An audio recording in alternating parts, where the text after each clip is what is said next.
you and I are going to have the privilege of really enjoying true success, we must be able to define it. Most people have no idea how to define what real success means to them. Sure, they have all of society's rules for what success means, cars and homes and money and prestige or degrees or a certain level of recognizability. But you know what? That rarely creates that sense of peace, that sense of connection, that sense that our life really is at the level of quality we really want it to be. How can we define success in a way that will cause us throughout our life to not only pursue it, but to live it? I personally believe that success comes through a consistent increase in the quality of your life. Now let's think about that for a minute. Let's start with the word consistent. What does every champion have in common? Any great success, whether it be in sports, business, politics, relationships, is not consistency really the foundation? I mean, after all, anybody can get any result once in a while. But see, it's not that you're able to apply yourself once in a while. It's that absolute consistency that creates the fabric of success for a lifetime. And isn't that what you really want? You want lasting success. And that only comes from consistency. I remember Pat Riley one time speaking about the idea of the difference between having an excellent game or having game excellence. Well, what's the difference? Well, there's a very big difference. An excellent game is you go out and do something well for a very short period of time. You know, excellence means to excel, so you've excelled for a short period of time. But game excellence means that you consistently excel, you consistently expand. And that's the second part of the definition of success, that it's a constant increase in the quality of your life, in virtually every area of your life. From your spiritual life, your emotional life, your physical life, your mental life, your relationships, every aspect, your business. It's only then that we feel like we're really living life at the deepest level. So let me ask you a question. Are you truly successful right now in your life? Are you consistently increasing the quality of your life? Are you doing it in at least the 5 areas that I talk about? Are you constantly increasing the quality of your emotional life? Are you developing more passion and compassion, courage? Are you shaping yourself or allowing the environment to shape you? And is this improvement just once in a while, or is it constant? Is it daily? Even if it's on a small scale, we're not talking about huge improvements to feel like we're successful. We're talking about very small incremental improvements, because all those little incremental changes constantly come together. They accumulate to create momentum in your life and the experience of true success. How about in your physical body? Are you consistently increasing the quality of your physical vitality and energy? Or have you bought into a bunch of limiting beliefs that say, well, I'm getting a little bit older, can't quite do things the way I used to? Tell that to Marva Hooks. At age 67, this woman decided she'd become a mountain climber. And at 92, she climbed to the top of Mount Fuji, the oldest living person to make it to that peak. Not too bad, huh? What about the area of your relationships? Are you consistently improving in this area? Because I got news for you. We're either climbing or we're sliding. There's no in between. There are no plateaus. Are you improving there in your relationship with your spouse, in your relationship with your boyfriend or girlfriend, with your relationship with your kids, with the people you're in business with every single day at work? What about in the area of your finances? Are you consistently finding ways to increase the quality of your economic life? And how about your time? Have you learned ways to be able to distort time, to increase the quality of the time you do have, instead of just complaining about, there's no time for anything you can really do? If you're not, I know you're not satisfied. And my bet is that no matter how well you're doing in one category, there's an area that probably isn't improving as much as you want. And the reason is we get distracted. There's so much to do in this life, and there's so many challenges. But you know what? The only way we're going to get what we really want is by understanding what's most important to us, and that is a sense of increasing quality in every area of our life. Are you sold on the concept? Okay. Then how do we change things? What if we look to an area of our life and we aren't happy with it? What do we do to change? Well, the answer is we take action. First of all, we got to get aware that there's a challenge, and just focusing on the fact that an area isn't good enough is a good first step. So you go out and you take action. Does that really change the quality of your life? The answer is yes, in the short term. And that's critical. You say, I'm going to go out and I'm going to make my relationship better. And for that night or that week, you go out and you knock the socks off your significant other. What do? You go out and you take them to dinner and you write them cards and you do all these wonderful little things. They're not really big things. They're just little things, but you do them all at one time. And you know what? That relationship just grows in its quality, the quality of love and connection and emotional intensity for a week, maybe a month, or as long as the memory holds out. Because the problem is, the action was not consistent. And as a result, that same relationship someday may disappear. Because no matter how good something is, the only way we can enjoy quality in our life, true success, is through consistency. It's through consistent action. So how do we get ourselves to consistently act in a way that causes us to really increase the quality of our life daily and enjoy it? Well, in order to answer that question, I guess we have to first answer the question, what controls all of our actions? The answer to that, of course, is decisions. Whatever decisions we make are shaping all of our actions. Decision is the father of action, and it's our actions that create the results of our lives. But again, what's behind decisions?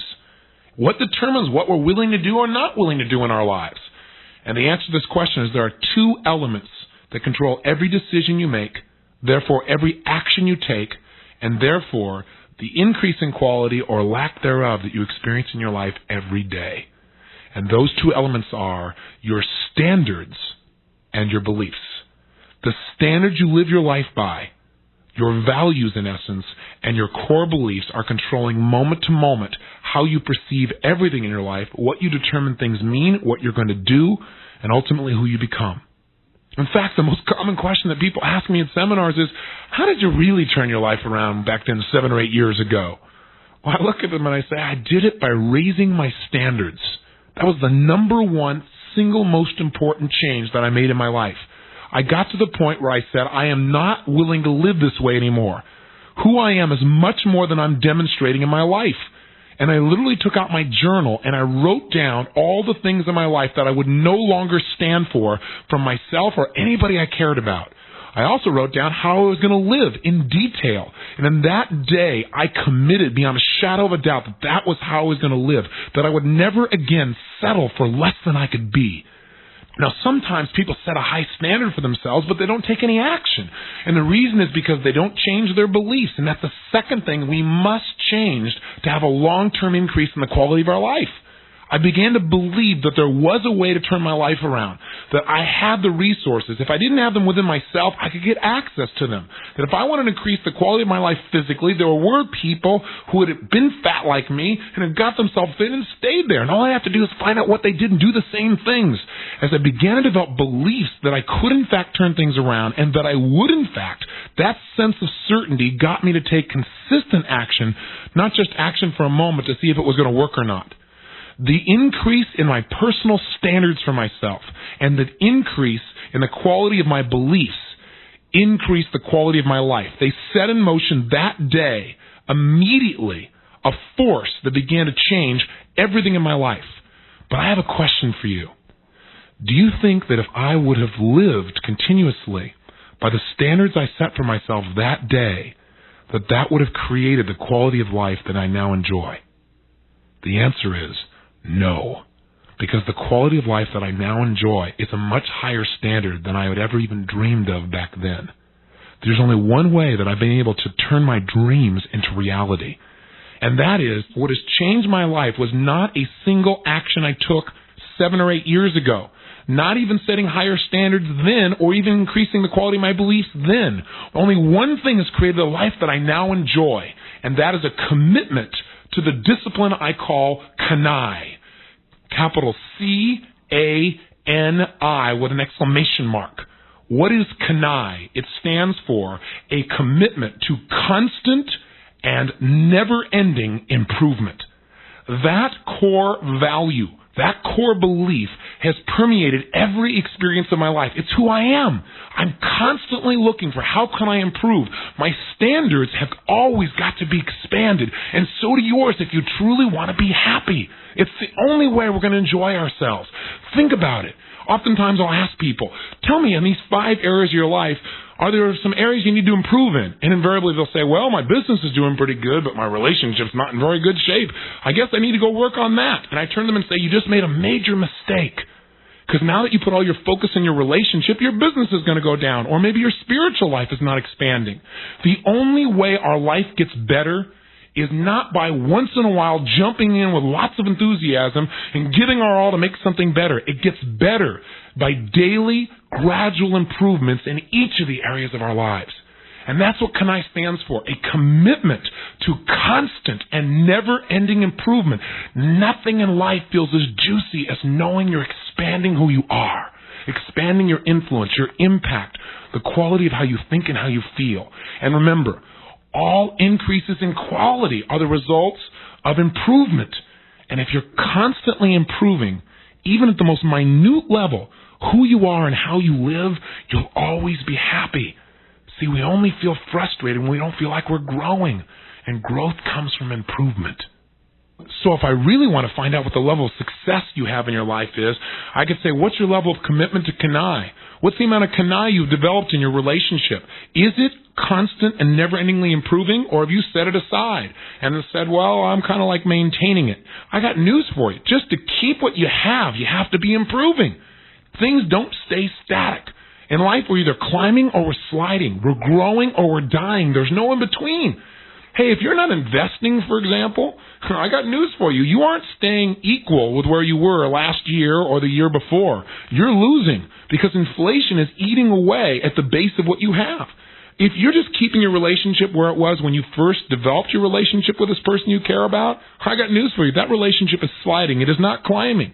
The only way to keep the same quality is to improve, and the only way to increase the quality of life and have true success is through daily, constant, never-ending improvements, a commitment to Canete, a philosophy and a discipline that can shape the quality of your life forever. It is the one single element that if you ask me, Tony, if there's one thing you want me to live by that would ensure my success for a lifetime, I would say commit to the discipline of Canete. Commit to every day finding some small way to constantly and never-endingly improve each and every area of your life. And that'll give you a richness beyond anything you could possibly imagine. Because each day these tiny little improvements that seem like nothing will build one upon another until one day you wake up and discover that you're now living what was once merely a dream. That's your life. That's the richness. And it comes from only one thing, Canete. Constant and never-ending improvement. And by the way, if you want to know where my passion comes from, my intensity, it comes because every single day I'm excited to wake up and live. Because every single day there's something I'm going to improve upon.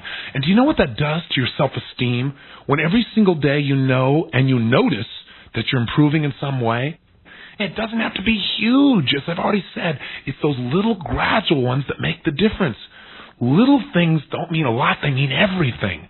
And when you notice them and when you do them deliberately, you begin to develop a sense of strength within yourself that's virtually unmatched in the people that you'll meet. Think for a moment of somebody you know who's truly happy.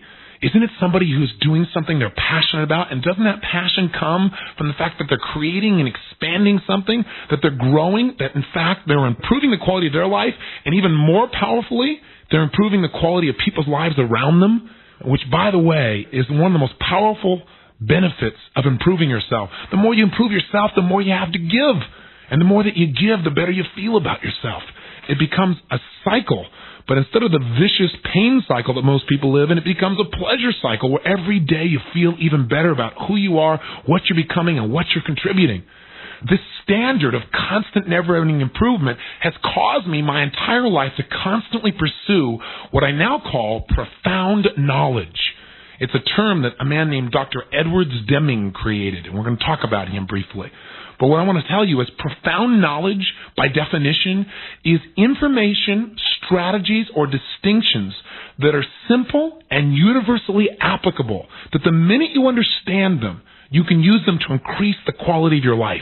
My whole world was revolutionized a few months ago when I read an article in Forbes magazine about a car that was being produced by Mitsubishi in combination with a Chrysler Corporation. In reading the article, I discovered that the car you and I know as the Plymouth Laser is exactly the same car as the Mitsubishi Eclipse. In other words, these cars are made by the exact same manufacturer. They are identical in every sense except one thing. They have a different name. And I guess the other one is they're offered by a different company. You want to know what's interesting, though?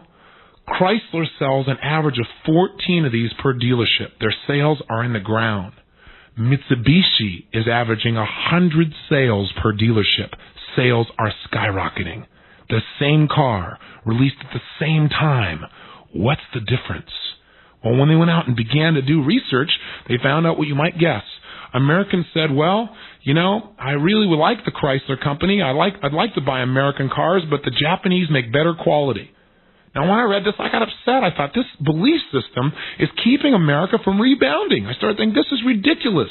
You know, it's true Japanese create quality products, but so do Americans. I mean, how can people generalize that? Look what it's doing to Chrysler. But then I mismatched myself.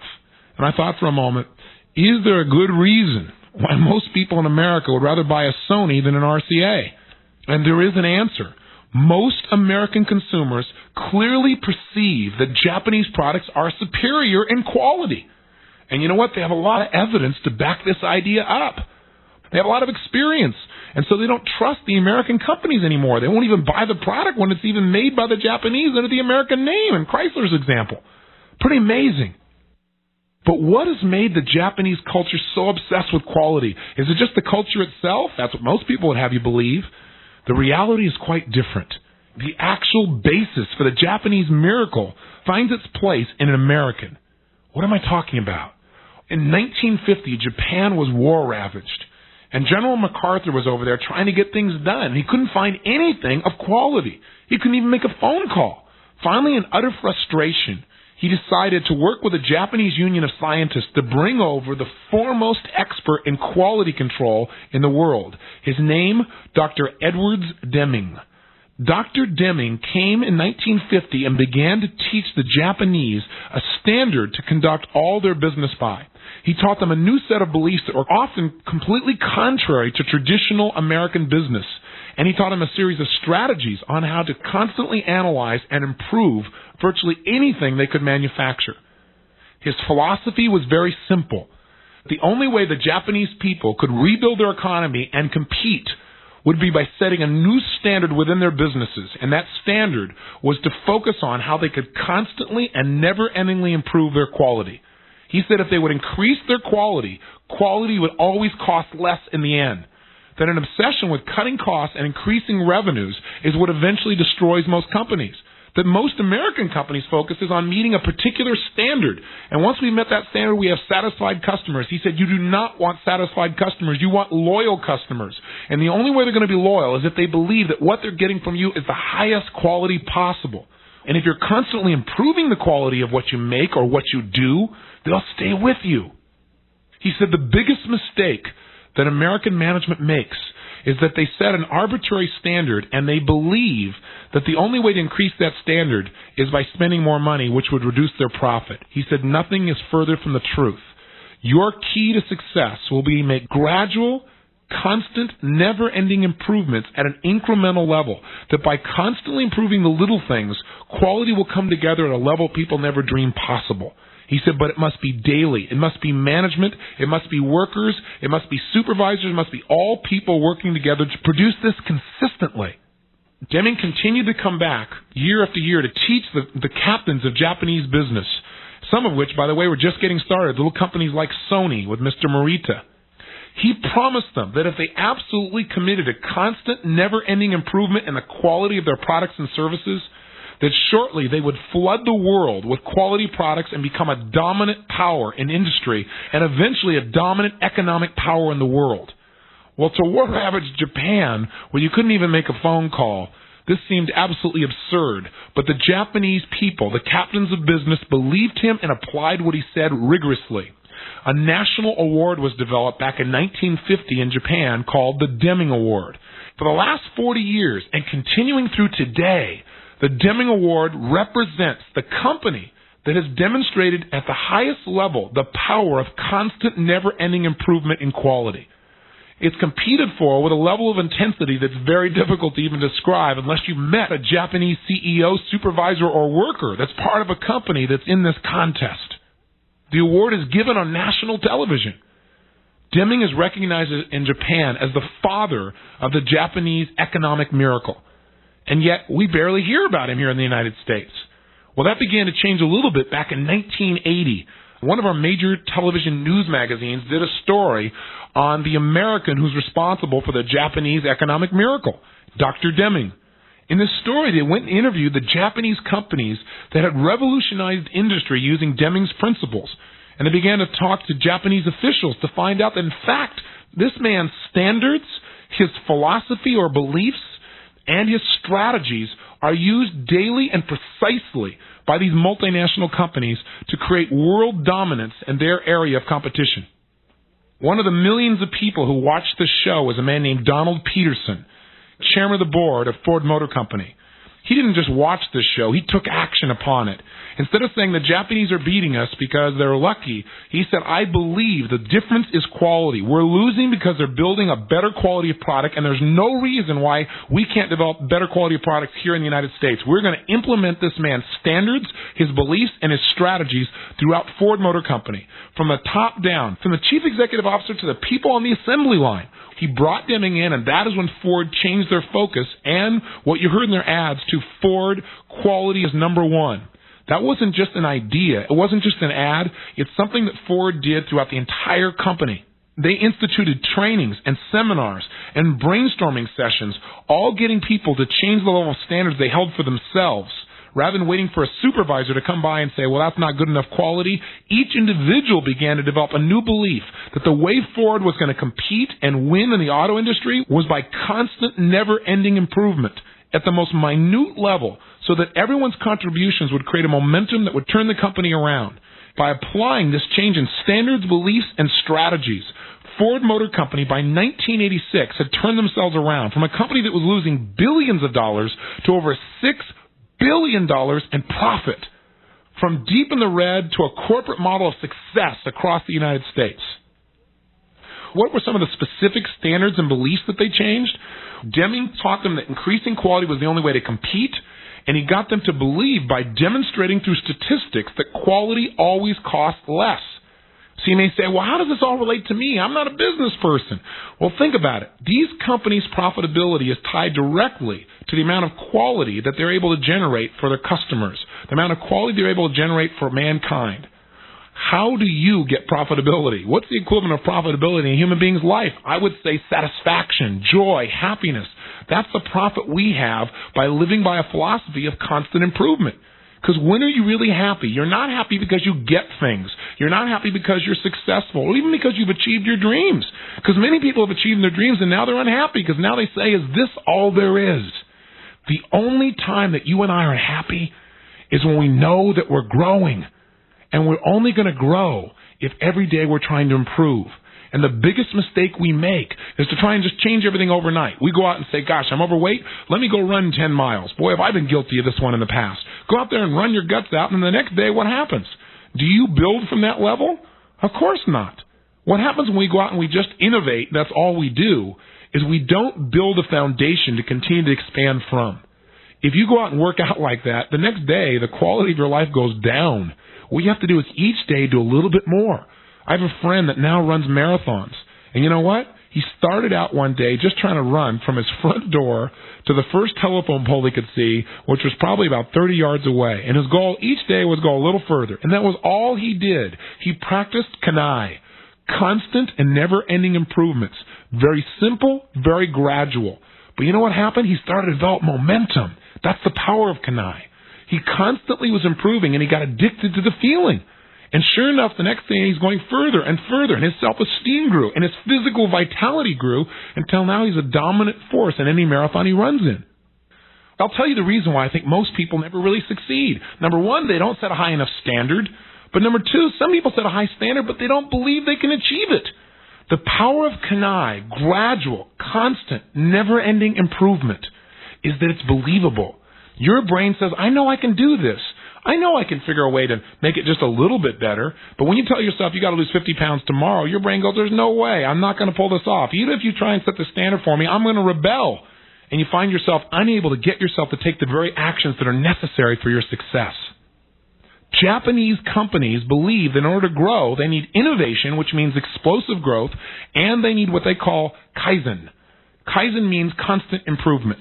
In fact, the reason I created for myself the discipline of Canete, that is a word, is because the Japanese use kaizen as part of their vocabulary every single day of their life. They talk about the kaizen of their business, the kaizen of their relationship, the kaizen of the trade surplus. The constant improvement of it is what they're looking about. And because they talk about it all the time, it's a part of their unconscious thinking. You might think the word kanai, that's a corny word. Well, first of all, I didn't want to use a Japanese word when it's an American philosophy. And secondly, I wanted to remind myself with one term what I'm really committed to. Think about this for a second. When you create a word, you create a way of thinking. You see, the language that we use constantly influences our decision-making processes, in that the words that we utilize consistently carry within them encoded meanings for our lives.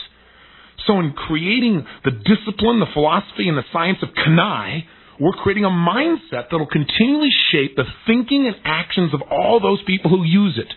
You might want to take this term and promote it, not only within yourself, but the people around you. It's new. You have to get used to it. But pretty soon you get excited. You start asking people, tell me something. How committed to Canete is the organization? What's the person's level of commitment to Canete? There's only one result that will consistently come from a commitment to Canete, and that is a profound increase in the quality of your life, an experience of true success. When you live by the discipline of Canete, when it's the strategy you live every day by, you will experience that constant improvement that creates lifelong joy and power. So by adopting this word into our vocabulary, we make it a constant focus. So instead of a Japanese term, we're using an American term. Constant, never-ending improvement, a commitment to Canete. Let me share with you that I believe our level of personal and professional success is in direct proportion to the level of our commitment to Canete. See, a true commitment to Canete is reflected by constant improvement in every area of your life. And a true commitment to Canete has got to be measured. You've got to be noticing along the way how you're improving. Canete is a science. It recognizes that problems are an opportunity for growth, and it provides a system for solving problems before they even come up. The best time to solve a problem is before it becomes one. And if you're always improving the quality of what you do, you start to handle problems before they even exist. You handle them at the level where they're not quite a problem yet, but not quite right. That's how you create a life where you have momentum and power and joy. So what's valuable about Canete? It's a new standard. It's a new philosophy for you to live by. And most importantly, it's believable and achievable. Who else has used this throughout history? A gentleman who probably represents the greatest level of consistent success in sports history. His name is Coach John Wooden, the past coach of the UCLA Bruins, a man who created a dynasty beyond description. In his last years with the UCLA Bruins, Coach Wooden won 10 of 12 national NCAA championships. This is unheard of. He won 7 of these in a row. Now, to give you a perspective on how powerful this is, there have only been 4 teams since 1939 that have been able to win 2 of these in a row. His teams won 88 games in a row. He had 4 seasons where they didn't lose a game, 3 seasons where they only lost 1 game in the entire year, including the playoffs and the championship. Was this man lucky? Well, if your definition of luck is labor under correct knowledge, L-U-C-K, then I'd say the answer is you're absolutely right. He was very lucky. No, what made this man successful is he lives by a philosophy of constant, never-ending improvement. In fact, Coach Wooden, the only man to be inducted into the College Hall of Fame as both a player and a coach, and the man with the most wins in college basketball history, never talked about winning to his players.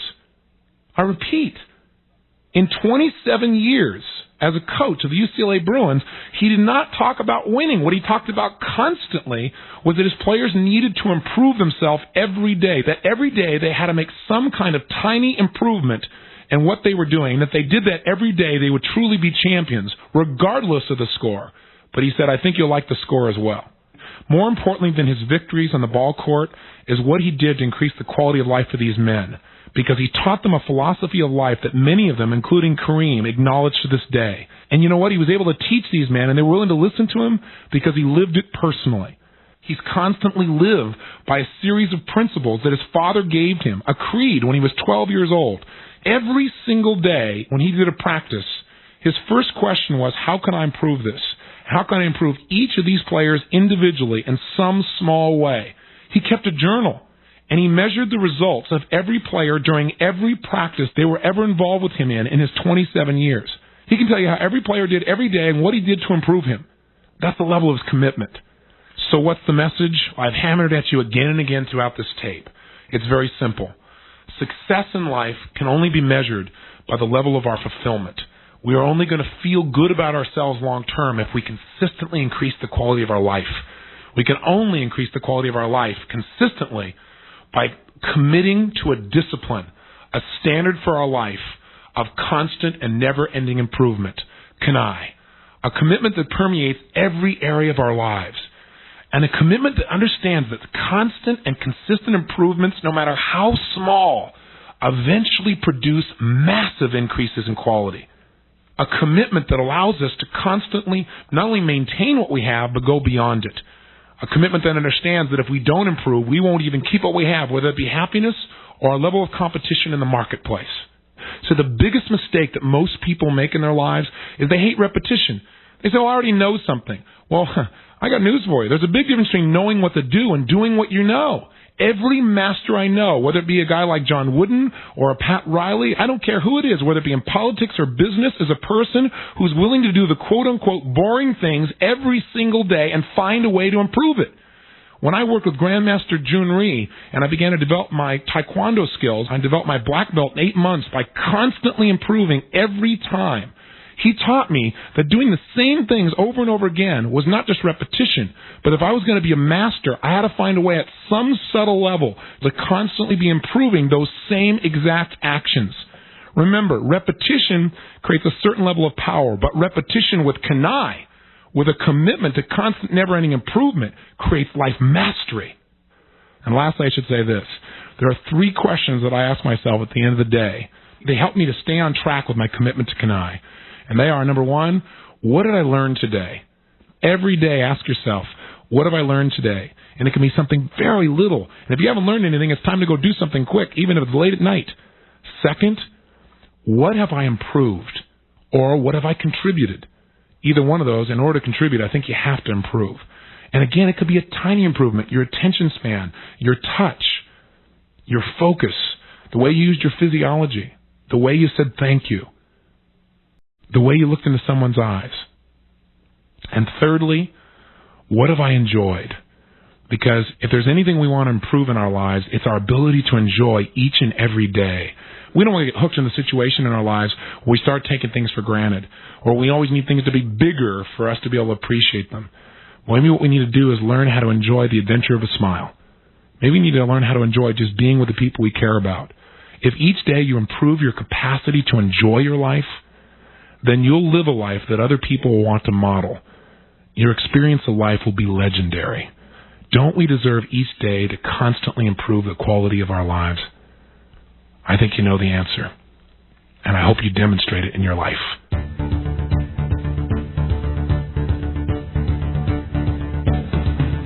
I believe that questions, asking the right questions and doing it consciously and effectively, is like giving yourself the power of dynamite to change anything, a way to blow out obstacles and a way to actually push yourself to a whole nother level. Questions themselves have so much power to create more pleasure and success in your life, or create more pain, more limitation and failure than virtually anything else out there. And when I look back on my life and where I've made the biggest changes, it's when I've learned to ask myself a brand new question. A question like, how can I do this better? How can I turn this around? How can I make this work? What's really most important in this experience for me to remember and to utilize? Those are the questions that have changed me because they've given me new answers. Everybody wants new answers, right? Don't you want new answers? How do you get them? Ask new questions. You want a better answer for your life? Ask a better quality question. So what I want to do is accomplish a couple things. 1, I want to really get you to think about and experience and realize the power and impact of questions to change the way you feel, the way you think, the way you make decisions, to shape your entire life. 2, I want to sensitize you to the questions you're already asking yourself, questions you're probably not aware of. Because a lot of questions you ask yourself, you do unconsciously. You're not even aware of it. Whenever anything happens in your life, somebody all of a sudden shows up, something starts moving toward you, your brain starts asking questions. The first one always is, what does this mean? Is this going to mean pain or pleasure? And the second question is, what should I do to avoid pain and to gain pleasure? Those are the questions that are going on inside our head all the time, no matter what's occurring in our life. But I want us to become even more sensitive. So if we find ourselves asking habitual questions, that's going to mean we're going to start experiencing habitual results in our lives. And sometimes those habitual results are not the ones we want. See, if you're asking yourself questions all the time like, why can't I ever break through this? You're setting yourself up so that you can't. See, the brain is set up that whatever you ask for, you'll get. If you ask, why can't I do this? The brain will go, okay, here's why you can't do it. If you ask your brain, hey, how can I make this work? How can I turn this around? It will come up with answers. Remember, whatever you look for, you will find. Seek and you shall find. Ask and you shall what? Receive. See, this is a law. It's how your brain works. And mastering this ultimate tool changes your whole life. The third thing I want to do is get you to develop some new questions for yourself. Some questions that really empower you. Some questions that create new possibility, make you look at your world in a whole other way. Something that'll open up and cause your life to change. And finally, the fourth major result I want to come from this tape is I want you to get in your gut, not just in your intellect, a simple reality. And that is that your entire world can change at any moment in time just by asking a new question. You can literally change the way you think, the way you feel, your direction, the momentum of your life, your ultimate destiny by consistently asking new questions. My life changed when I realized that the only difference between me and the people around me who seemed to be doing better was they were asking better questions. See, my whole life changed one day when I realized that whatever I'm experiencing in life is not based on life itself, but what I'm focusing on. Focus equals reality. Whatever you focus on, that's what you get. Hey, right now in the news, you could feel really bad. How could you do that? Focus on all the horrible things in the news. It's not hard. Turn on your television set. You hear about all the murders. Did you know in this year the death toll from murder is higher than ever before? Isn't that exciting? And you could look at that and say, why are people so terrible? Why are people so destructive? And you could get yourself whipped into a frenzy about it. I'm not saying you should ignore it, but maybe a better question is, what's going on to cause this? What could we do to help change this?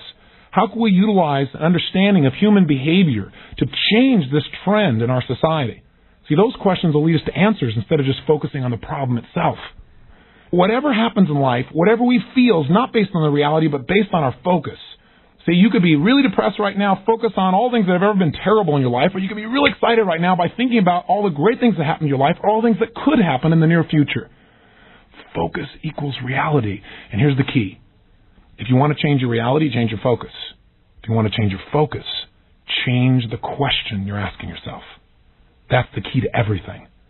Questions are the control tool to focus. Therefore, questions are the control to your own experience of life. If you change your consistent questions, you can change consistently how you feel, how you think, how you make decisions, and who you become. The only difference between you and other people is the questions that they ask. That's it. If you see someone who has more success, the first thing you should do is find out how do they think. See, thinking is nothing but the process of asking and answering questions. You're doing it constantly. That's all it is. Here's an example of a woman who asked herself disempowering questions. Here are questions she asked in a period of 20 minutes of herself in conversation with a friend of mine. And we just wrote them down as we listened to them. And I'll just give you a little background on this woman. She's quite unhappy. She's an artist and she was just divorced. Listen to some of the questions. First question, she looks at her artwork. She's given her heart and soul to it. And she says, is this saleable? Next question, am I doing this with integrity or is it just another sale? Think what that would do to your self-esteem to be asking that about yourself. Then our next question is, well, what does it matter anyway? How would that be for demotivating your whole life? Next question, why can't I just retire? That's not exactly going to make you a great artist and make you want to share your work. Next one, how long do I have to wait for someone to rescue me? There's a situation where you're not going to be empowered in your life, totally in reaction. Next one, what should I tell my therapist about this? Next one, she said, is should I tell my therapist about this? Next, she said, do I have any experience doing this? By the way, this is a question I rarely ask myself. That's one of the reasons I'm empowered. Because if I kept saying, well, do I have any experience doing this? Most of the things I now do, I once didn't have any experience. I wouldn't even have tried it if I asked that question. Don't ask yourself, do I have any experience doing it? Ask yourself, who's already getting results who I could model? What could I do right now to emulate them? That's an empowering question by contrast. Next question she asked herself is, am I sabotaging myself? Remember, if you do that, you create doubt. You begin to wonder if you're sabotaging yourself. You look for reasons to back up that idea as you ask the question. Why can't I be married to a wealthy man? Why have I done this to myself? Has my entire life been nothing but a self-sabotage? Last one, why do I make myself so unhappy? Most people have a string of questions they use to destroy themselves. Don't let this be you. You got to start listening to what you say to yourself, not just what you say, but the questions you ask. They control it all. See, one day I was thinking to myself, what really makes the biggest difference in life?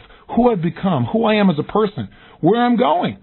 What determines that? And my answer was, well, it's not the events that shape my life, it's the way I evaluate them.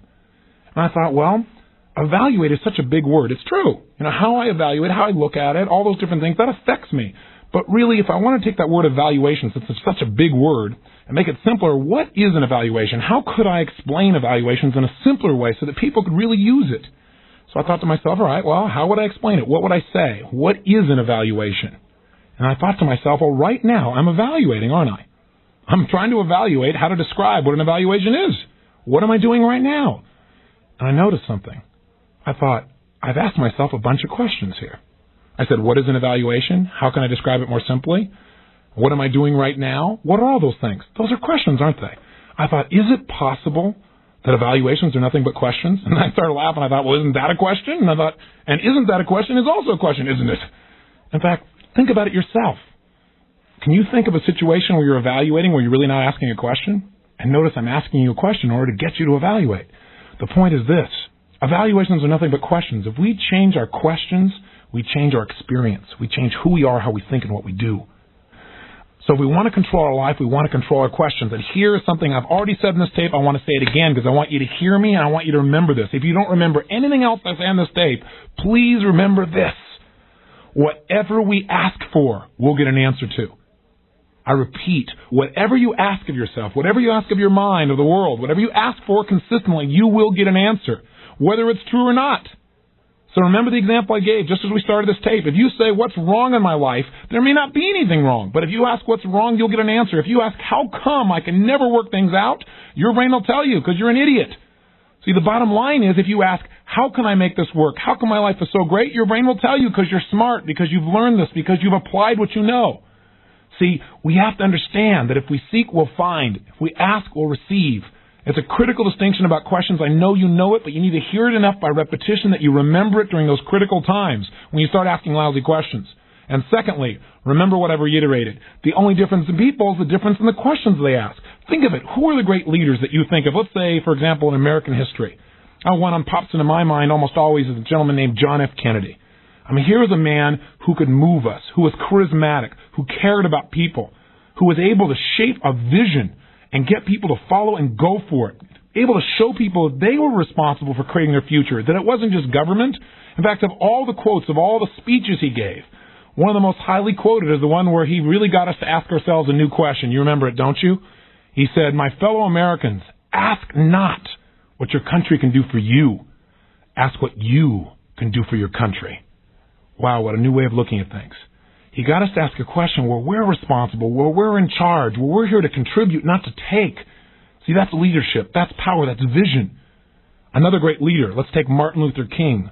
He was constantly asking the question, how do we create equality? How do we turn things around? And he gave answers, nonviolent answers on how to turn things around because he asked a different quality of question. He said, how do we do this in a way that's not destructive, in a way that builds? How do we turn the dream into reality? He asked the question. He didn't give up the question until he found real answers. That's power. That's leadership. That's an ability that you and I have. You're a Martin Luther King. You're a John F. Kennedy if you just ask a quality of question that's similar. Think about it. See, Einstein asked a different question. Do you know how he came across this theory of relativity? It didn't come about because he was just this great genius. He did something you could do. He was sitting in a calculus class, and he was bored. Does that sound familiar? And what did he do? He looked at the clock. And as he looked at the clock, he asked himself a series of questions, 5 questions that really changed probably the history of physics, the history of how we look at our universe for many people. First question he said is, he wondered, just a weird, stupid question most people would have thought, how do we know what time it is? Good question. And his answer was, well, we see it on the clock. Then he asked a second question. And the question was, well, how do we see what's on the clock? His brain said, well, the light bounces off into our eyes, and that's how we see it. And then he let his brain really go nuts and ask a question most people don't ask. See, how you get new answers? You ask new questions. You want answers no one else has? Ask questions no one else is asking. His question was, well, what if? A great way to start a question. What if? That's called a possibility question. What if you could travel with the light to the clock, like as fast as the light was going? What if you could travel the speed of light? You were like on the end of that beam of light. And he visualized that. He said, what if you're on the end of the beam of light as it went? what would you see then? And he thought, well, what you'd see is you'd actually see the actual hand go and move to that next minute. You'd actually see the time change. He thought, that's interesting. Then he asked the fourth question.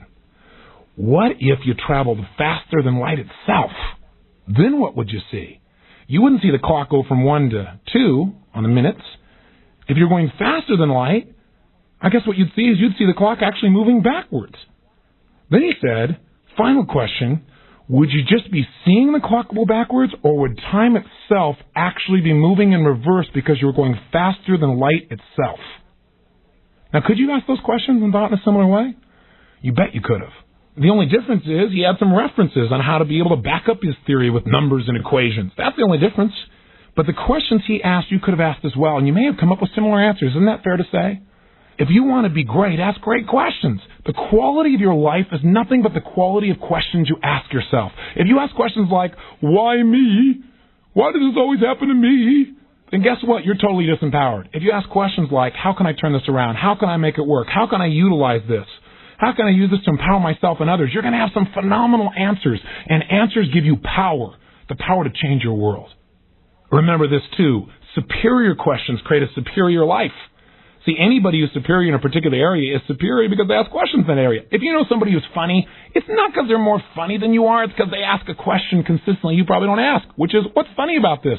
Or how could I make this sound funny? Or how can I make this look funny? See, if you keep asking that question, I got news for you, you'll get answers about how to make things funny.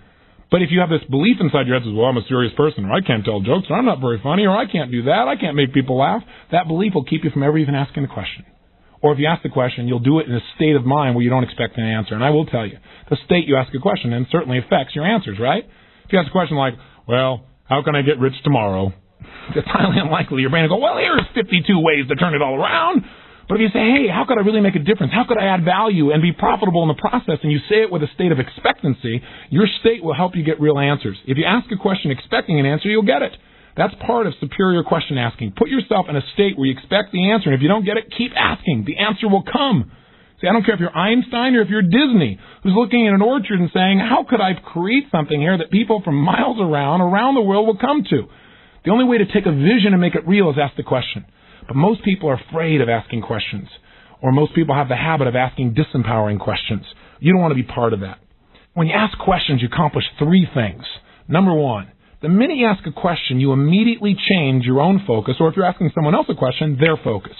Now, what happens when you change somebody's focus? Let's say they're really all angry and upset about something, and you come by and out of the clear blue sky, you ask them a question like, hey, let me ask you a question. Where were you yesterday at 2 o'clock?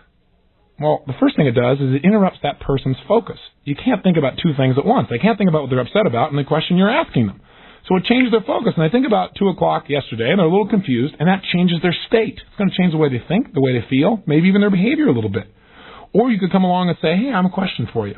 I know that's upsetting and stuff. Let's talk about that in a second, but I want to know one thing. Tell me about your daughter. I heard you're pretty excited about what she's doing in school.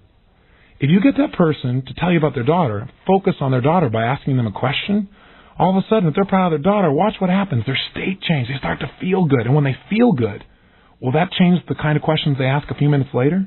You bet. When you're feeling better, you ask better questions. If you're feeling angry, you say, why did they do this to me? How come this always happens? If you're feeling pretty good, you go, how come I got so lucky? How can I use this? How can I turn it around? So questions, number one, they change our focus and therefore our state. And all of us need the ability to change our state at any moment in time. I'll give you an example of how I use this for myself. When I first discovered the power of questions, and I started actually making this not just an idea, but really a technology, something I used on a regular basis with myself, I discovered some news one day, and I was very angry, very upset. Somebody had taken some of my stuff and stolen it, and they had put their own name on it, and I got real upset about this. And I was like, how could this person have the audacity to do this? Now, you can imagine, that's not a question that probably makes you feel too terribly good, right? And I said, how could this person be such a liar, such a thief? How could they take advantage of me in this way? I was whipped into a nice frenzy. And I knew I could have changed my state by the traditional ways I've taught you. I could have changed my physiology. I could have changed my focus, but I didn't want to. But see, asking a question is easy to do, and you're doing it all the time anyway. So I asked a question. And the question I thought to myself was, what could I learn from this? And I started thinking, well, what could I learn from this? My answer was, well, I could learn the power of questions and whether they really do work even when you're upset. So I asked the next question. I thought, okay, I was thinking about how disrespectful he was. And I thought to myself, okay, well, what do I respect about this guy? Which is the direct opposite of what I was feeling. I had no respect for somebody who cheats and connives and lies and steals. But I thought, what do I respect about this guy? And you know what the answer came up with? I asked the question really expecting the answer, and my brain first said, nothing. And I said, okay, well, what could I respect about him if I wanted to respect him? And you know what my brain said? Well, at least he's using my stuff. At least he's out there trying to apply it. At least he isn't going in one ear and out the other one. I may respect the fact that in his mind, I'm sure he doesn't think he's stealing. In his mind, he's probably spreading the word. I don't know what he thinks he's doing, but, I respect the fact that he at least is listening and trying to do something with it. And somewhere in the back of his head, he's probably not trying to steal. Somewhere in the back of his head, what I respect is he probably believes he's helping other people as well. Maybe he is. Who knows? And what it did is at least made me a little neutral. Now, it didn't make me not want to take legal action, but it got me out of a negative state. See, the questions we ask change our state. If in a moment I want to feel good, all I got to do is ask myself the question, who do I love and who loves me? Wow, what a quick state change that is. In the midst of all the craziness, I can ask myself that. Who do I love and who loves me? Instantly it'll change my state. What am I grateful for? What's great in my life? In the midst of anything, if I stop, and again, here's the key, I must really want to hear the answer. I got to discipline myself to say, I really want to know the answer to this. As soon as I think about it and focus on what's great, I feel great. See, I don't need a drug. I don't need cigarettes. I don't need food. I don't need alcohol, and neither do you. What I need is to control my mind, to direct it with questions. Here's the second thing that questions do. They instantly change what you're considering and what you delete from your life. I have a phrase that I've used before, and I call human beings deletion creatures. What does it mean? Well, simply what it means is that you and I have so many things going on around us right now that we can't possibly focus on them all. We can only focus on a small amount of things at one time. We can only consider a few things simultaneously. Our brain goes a little nuts consciously. Now, our unconscious mind can do all kinds of things, but consciously we're limited in that area. So what happens is the brain spends most of its time trying to figure out what not to pay attention to. For example, right now there might be noises going on in your car or in your home. You might feel the air conditioning going against your skin. There's blood pulsating through your ear. Your heart is beating 100,000 times a day without you thinking about it. All that stuff's going on, you delete most of it. You only pay attention to a small number of things. And those are the things your brain asks questions about. Questions, again, control your focus. So think about this. If you're feeling really sad, there's only one reason. It's because you're deleting all the reasons you could be feeling good. You're deleting all the great things in the world that feel bad. And by the way, if you're feeling good, it's because you're deleting all the bad things you could be focusing on. So when we ask somebody a question, we change what they're focusing on and we change what they're deleting. For example, if right now you're mad and I say to you, hey, listen, I know you're mad, but let me ask you one question. How are you going to use this? You were deleting how you could use this. You weren't focusing on that. The minute I change your focus, you start to consider a new possibility. I bring into your focus, I bring into your reality that this could be a benefit. I've changed what you've deleted. Here's the third thing that questions do. They give us access to new resources. They give us power, if you will. See, if you ask a question like, well, how come I can't do this? That accesses the power to shut yourself down. If you ask yourself a question like, how can I make this work and have fun doing it? You not only get the answer of how to get the job done, which gives you resources, ideas, and thoughts you weren't thinking of. It gives you access to those ideas that are somewhere in the back of your head. It just gives you the answer. It's like pushing a button. Asking a question is like pushing a button, and you get a result. So when you say, how can I turn this around, you get an answer. If you say, how can I turn this around and enjoy the process, you get an even better answer. You get a fun answer. You get an enjoyable answer. So those are the three things that questions do. And here's the key. Questions create momentum. See, have you ever noticed when you start asking questions, let's say negative questions like, why'd they do this to me? Well, how come they always do that? Pretty soon you're asking worse and worse and worse questions. You kind of get on a roll. Same thing happens on the positive side. So questions can create momentum, and questions can be used to stop momentum if you ask a new kind of question. Now, let me offer you two giant categories of questions. Number one, empowering questions, and number two, disempowering questions. Now, I know that sounds third grade, but think about it. If you on a regular basis would just become sensitized to noticing the questions you're asking yourself and saying, hey, is this empowering me or disempowering you, that alone can change your life. I'll give you an example of the difference. My definition of an empowering question is one that provides new understanding. See, if you ask a question, it gives you more understanding, more distinctions, more ideas. You got an empowering question. Another definition might be an empowering question is one that focuses you on solutions instead of problems. See, if you're focusing on solutions, if you keep asking for solutions, you're going to get them. It's that simple. And a third way of defining empowering question for me is if a question moves you to action. If it's getting you to do something about something that's bothering you or do something about how to improve your life, now you're really expanding. Now it's really working. Fourthly, I think a question is empowering if it makes you responsible and gives you the power to make a change. That is, if it makes you not responsible in the negative sense, like, oh my gosh, you're at fault, but response-able. Able to respond to what's going on because you see that you're in control, that you can turn it around. Fifth key to an empowering question, I think, is if a question makes you have a deeper sense of meaning for your life. And the sixth distinction I put down here in my notes is I think a question empowers you if it helps you to learn anything from the situation or helps you to feel or help other people to feel empowered. Now, what's a disempowering question? Those are easy. They're pretty much the antithesis. You know, a question is disempowering if it focuses you on purely the problem and not the solution. It's a disempowering question if it makes the problem bigger than it really is. It's disempowering you if it makes you unresourceful, if it puts you in a stuck state where pretty soon you don't feel like you can turn anything around. It's a disempowering question if you feel like you're responsible but there's nothing you can do about it, if you feel like you're out of control. And finally, disempowering questions are questions that are like endless loop questions, like, why me, God? If you ask those questions, you can go on over and over and over and come up with a zillion answers and never know for sure what things really do mean. We want to ask empowering questions. And again, the difference in the quality of people's lives is whether they ask more empowering or disempowering questions. For example, a story I'll never forget. It's about a gentleman in Poland who's a writer today. And in World War II, being of Jewish descent, the Nazis stormed into his home and took his family, sent them to Auschwitz. He not only went through the horrors of the camp, but he went through the personal horror of seeing his own individual family members murdered, most of them gassed, one shot. You can imagine the intensity and the pain. He looked around and saw himself and saw everyone else, and it became clear to him from his mind, he believed that if he stayed there even another day, he would die. But unlike most of the people around him, he asked a different question. The question he asked was this: how do I get out of here today? And he asked the question with such intensity and such expectancy for an answer that every answer he got, when it didn't make any sense, he just said, how can I still do today? There must be a way. How can I get out of here today? How can I get out of here healthfully, alive today? He asked it over and over and over again, and he kept getting answer after answer, and most of them didn't work. He just kept asking the question, kept getting new answers, until finally his brain had this embedded within it. 6 or 7 hours into the day, he got his answer. Because the question was so obsessive. It was there constantly. He looked up and he saw a huge pile of bodies that had been shoveled into the back of a truck. Men, women, and children who'd been gassed and murdered, and their corpses thrown on the back of the truck naked. The gold fillings had been pulled from their teeth.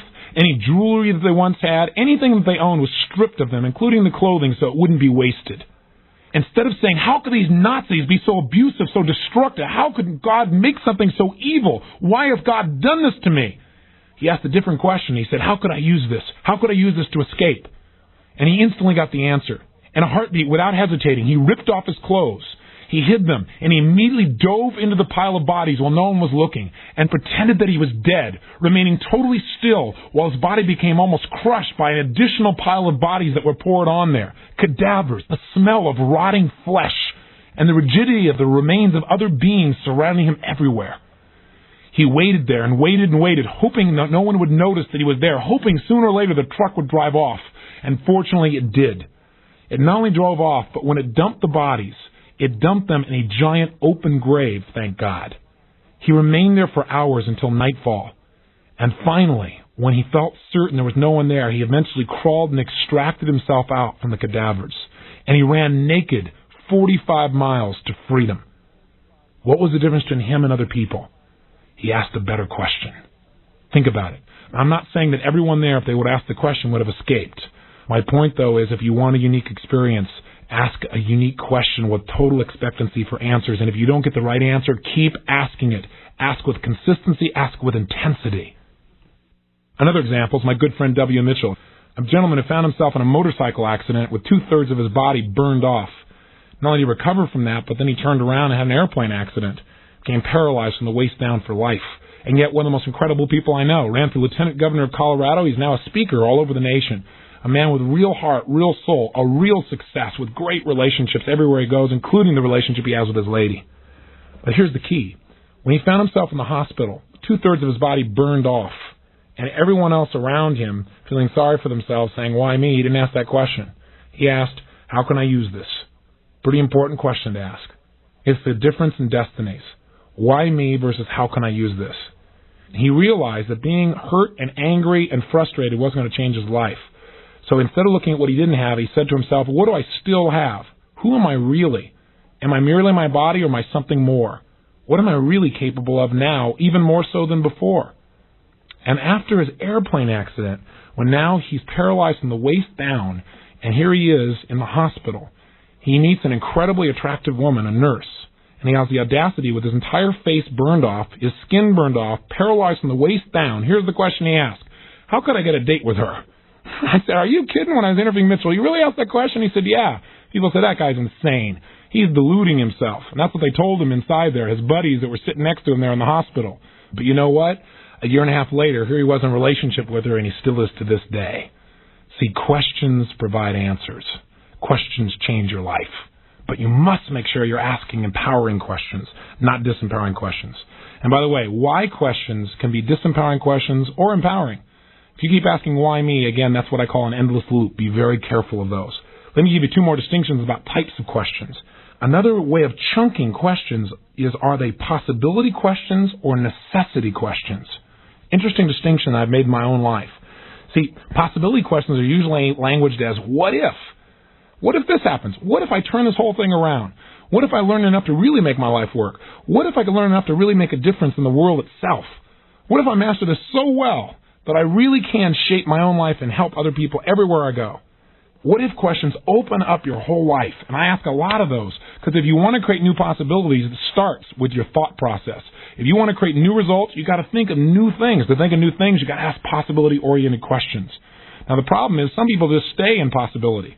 They keep saying, what if this works out? What if it's great? What if it's always perfect? What if I turn the whole thing around? What if I get rich? What if I meet the woman I dreams? What if? But they don't ask necessity questions. Necessity questions, my language is, what must I do? What must I do to turn this thing around? Okay, that's what's possible. What must I do to make this work? What must I do to expand myself? What must I do to create financial independence? What must I do to influence my children better than the guy who sells crack on the street corner? See, you got to ask both kinds of questions, not just get stuck in one or the other. If all you ever ask is, what must I do? Your brain may begin to rebel and say, I don't want to have all these musts in my life. I don't want all this necessity. Life is a balance between possibility and necessity. You might want to look at the questions you're asking yourself and say, am I creating enough possibility? Am I backing it up with necessities to make that dream a reality? And a third way of chunking questions or looking at them is, are your questions matching-oriented questions or mismatching-oriented questions? What does that mean? Well, if you're in a matching mode, what it means is if somebody brings up an idea or concept, you ask yourself questions like, oh, what do I like about that? You're kind of matching with that person's enthusiasm. Or what's great about this? Or how can I use this? Or how is this like what I want? For example, if you're going to work with someone on, let's say, creating an agreement in a negotiation, you don't want to start with constant differences. You want to see what things you agree on first so you can get some momentum in the relationship. What's great about this? What do I agree with? What's right? It creates a real rapport. In a brainstorming fashion with people, it helps you come up with lots of ideas when you're matching. If you said, I want to change the world, and somebody said, oh, that's stupid, and immediately mismatched you, you'd lose your enthusiasm. So they might say, yeah, I want to change it too. What are some ways we could do that? What if we did this? What if we did that? What if we started with ourselves? What if we started tomorrow? What if we started with what we're doing with our family? As you ask questions like that, questions that are matching, you get a lot of enthusiasm, a lot of energy, a lot of momentum. However, there is a time for mismatching questions. Some people never ask, well, what if it doesn't work? And you got to ask that question too. See, I used to be guilty of being a pure possibility question asker who was always matching. I always said, okay, what's possible, and how is this like what I think it'll work out like? And I had all this enthusiasm, and I never looked, well, if it doesn't work out, and I got hurt a bit. So I threw my pendulum for a while and became a total necessity person. Well, what must we do all the time? And, what if it doesn't work? And that didn't work either. Life's a balance. So let's do this. Let's take a look at areas of your life very quickly. And this is going to be part of your homework, and I'll kind of help you with it by giving you a little bit of a jump start. And you may want to listen to these questions again. Maybe you want to write them down when this tape is done. But what I've done with myself that's really helped me tremendously is I've taken areas of my life, and now I don't do it with myself as much because I've already got those locked in, but I do it with other people when people are having challenges. Take areas of a person's life and find out, what are some questions? Just ask yourself, what are some questions that you ask yourself a lot when people upset you? Now, for me, for example, if I say, how could this person do this to me? What that did is it made me angry. It made me feel like they were doing something to me. I wasn't in control. I was resentful towards this person. What I've learned to do now is if somebody does something, like, for example, let's say somebody comes up to you and they're really harsh with you, and you haven't even started to talk to them. You've done nothing wrong. A better question that I ask myself now, if somebody's really rude with me, for example, is I say, I wonder what makes this person treat people this way. Notice how different that feels.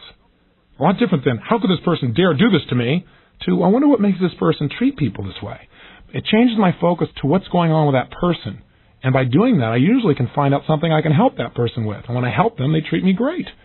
See, part of life is being a leader. In order to be a leader, you've got to control your focus. You can't just be in reaction. The way to do that is install within yourself, just by habit, a set of questions that empower you. So I put that question, by the way, when I realized it would work, put on the visor of my car. Because in my car was one of the places I asked, how could this person cut me off like this? And I look up and see this question and say, I wonder what's going on with that person right now that makes them treat people this way. Well, maybe they're trying to make it to the hospital. Maybe something's happened I'm not aware of. Maybe they're just stressed out of their mind. I wonder what's going on in their personal life. And it made me curious instead of angry. It really worked. So I want you to take the area of people upsets. And I want you to, at the best of your ability, think of what are some of the questions. Think of a time when you really got upset, and then what were you saying to yourself? What were you asking yourself? Write that down and come up with a better solution and write it down on your page, a better question. Here's another area I hear all the time in seminars. People are asking themselves questions like, why can't I get ahead financially? Or how come every time I start to do well financially, I sabotage myself? A better question to ask in the area of money is, what do I really want? What am I really committed to, not just interested in financially? Who's doing well that I could learn from? How could I develop financial security for a lifetime instead of just for the moment? See, if you ask questions like that, you can get the resources to turn yourself around financially. What other areas? How about food and weight? You know, I always love talking to people who can't lose weight, and the reason they can't lose weight is that very phrase. They ask questions like, how come I can never lose weight? Well, think about that. If you ask a question like, how come you can never lose weight, your brain goes, because you're a pig. I mean, come on, you don't want to do that. A better question than how come you can't lose weight is, how can I lose weight? Of course, then your brain will probably say, go on a diet. And then your brain will say, oh, yeah, but that's painful. So ask a better question. Ask, how can I lose weight now and enjoy the process? See, if you add enjoy the process, your brain will come up with a fun way to lose weight. Maybe it has something to do with exercise. Maybe it has to do with sampling new kinds of unique foods that happen to also be better for you. There's all kinds of possibilities, but you don't get the possibility till you ask a better question. Now, I've dumped a lot on you in this tape. I've dumped so many questions on you. Your brain may be fried. The idea here is to stimulate you to think. I want you to realize thinking is nothing but the process of asking questions. And I want you to think about the quality of it. Are they empowering? Are they disempowering? Are they giving you new possibilities? Are they being backed up with the necessities necessary to turn dreams into reality? Are they causing you to build something or tear something down? And in asking those questions and looking at them, realizing that if you want to, at any moment, you can change your whole life by asking questions.